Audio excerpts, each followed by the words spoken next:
오늘 말씀 누가복음은 사도 누가가 기록을 한 그런 예수님의 일생에 대한 이야기입니다. 사도 누가는 헬라 교육을 받은 이방인 의사입니다. 그리고 그 누가가 이 누가복음을 기록한 그 이유는 바로 이 내용을 데오빌로에게 보내기 때문에 그런데 그가 기록한 성경이 누가복음하고 사도행전 두 편입니다. 그리고 사도행전을 보더라도 우리 사도행전 제일 처음에 보면은 데오빌로여 내가 먼저 쓴 글에는 이렇게 사도행전도 데오빌로에게 보내기 위해서 그리고 이 누가복음 이 글도 데오빌로에게 보내기 위해서 기록된 것입니다. 여기에 보면은 이 데오빌로는 로마의 고위 관직입니다. 그래서 이방인에게 쓴 그림을 알 수 있고 특별히 우리가 누가는 유일한 이 성경의 기록자 저자죠. 하나님의 성령의 영감을 받아서 기록한 저자 중에 유일한 이방인 출신이기에 우리가 이제 유대인이 쓰는 관점과 또 이방인이 쓰는 관점의 차이점을 볼 수 있습니다. 그 차이점 중에 하나가 이제 율법 논쟁을 생략했다는 것입니다. 이제 유대인의 입장에서는 상당히 그 부분에 관심을 가지는데 이방인의 입장에서는 관심을 가지지 않았던 것입니다. 1에서부터 4절에 보면은 우리가 지금 현재 복음서의 다양한 모습들을 보고 있는데 복음서가 다양할 수밖에 없는 이유를 또 1에서 4절까지 통해서 우리가 설명되어 있는 걸 볼 수 있습니다. 예수님의 삶에 대한 목격자들이 증언한 것들, 그것을 또 듣고 또 많은 사람들이 글로 남겼음을 이렇게 기록하고 있습니다. 그래서 예수님의 일생은 제자들, 12제자들만의 것도 아니고 그 많은 사람들이 예수님의 삶을 보았고 또 유대인만 본 것이 아니라 또 거기 당시에 유대인 외의 사람들, 그러니까 이방인들도 보았다라는 것을 알 수 있습니다. 1장에서 우리 세례 요한과 예수님의 출생이 예언되어 있는데 이 사역의 공통점과 차이점이 있습니다. 먼저 공통점은 출생 배경인데 그 육신의 부모님들이 하나님 앞에서 참 흠이 없는 사람들이었다라는 것입니다. 6절 말씀 우리 같이 읽도록 하겠습니다. 6절 이 두 사람이 하나님 앞에 의인이니 주의 모든 계명과 규례대로 흠이 없이 행하더라. 지금 여기서 세례요한의 부모님 사가랴와 엘리사벳을 칭하는 말인데 예수님의 육신의 부모님인 요셉과 마리아도 의로운 사람, 이것도 순종적인 사람이었습니다.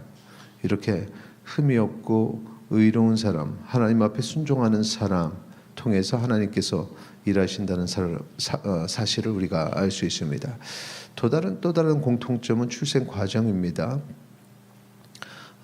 7절 말씀 우리 같이 읽도록 하겠습니다.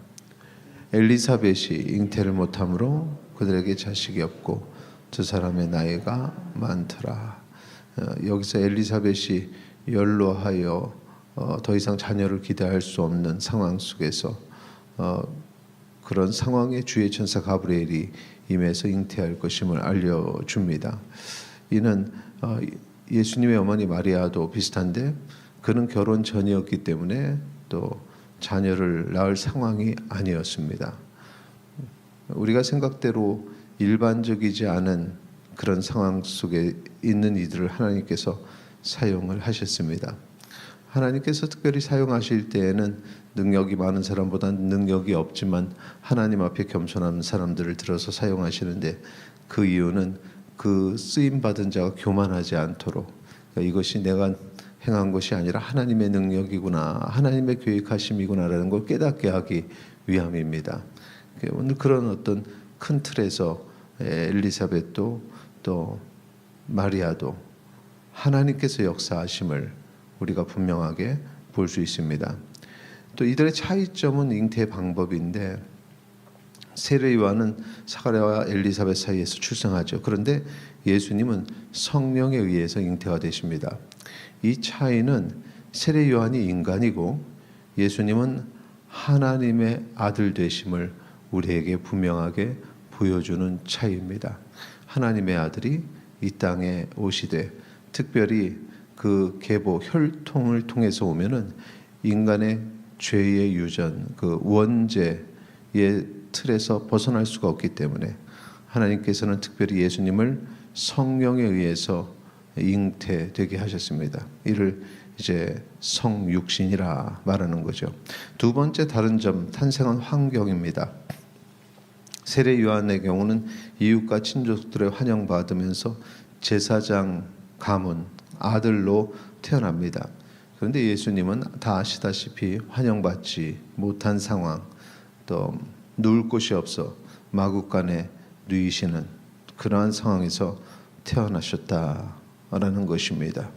세례 요한은 예수님의 탄생을 예비하는 하나의 과정으로서 이 땅에 태어났고, 예수님은 이제 그 고난의 길을 가시기 위해서, 십자가의 길을 가시기 위해서 이 땅에 오시는 그런 삶의 시작이었던 것입니다.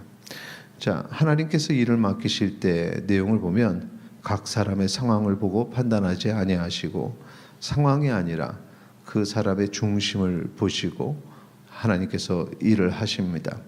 그러기에 연약한 우리도 의롭다 또 여기셨고 하나님의 일을 맡기시게 되는 것입니다. 나의 연약함이 하나님의 일을 하는 데는 방해가 되지 않습니다. 하나님의 계획하심 속에 우리가 쓰임 받기를 원합니다. 오늘 하루가 하나님의 그 놀라우신 계획의 하루가 되기를 소망합니다.